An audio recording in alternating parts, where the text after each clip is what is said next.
அந்த முருகர் மாநாடு, முருக பக்தர்கள் மாநாடு, இந்து முன்னணி நடத்திய மாநாடு ஏற்படுத்திய எழுச்சி.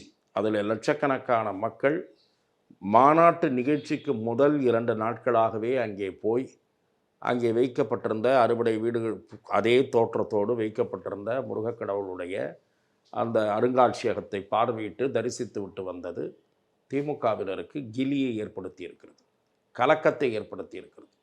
இவ்வளவு பெரிய எழுச்சியா, கட்டுப்பாடான கூட்டமா? அதற்கு தடை போடுவதற்கு திமுக பல வகைகளில் முயற்சி செய்தது. அந்த முயற்சிகள் நீதிமன்ற உத்தரவு காரணமாக முறியடிக்கப்பட்டன. நீதிமன்றம் இப்படி அர்த்தமற்ற கண்டிஷன்களை போடுவதை ஏற்றுக்கொள்ள முடியாது என்று திமுகவினுடைய மனுவை தூக்கி கீழே போட்டது. அதன் பிறகு இந்த மாநாடு மிகப்பெரிய எழுச்சியோடு நடைபெற்றிருக்கிறது. திமுகவினுடைய மனு என்றால் தடை போடுகிற முயற்சிகள், போலீஸாருடைய கண்டிஷன்கள். அப்படி ஒரு எழுச்சியோடு கட்டுக்காப்போடு நடந்த அந்த மாநாட்டில் பேசப்பட்ட சில பேச்சுக்கள் திமுகவுக்கு கலக்கத்தை ஏற்படுத்தியிருக்கிறது.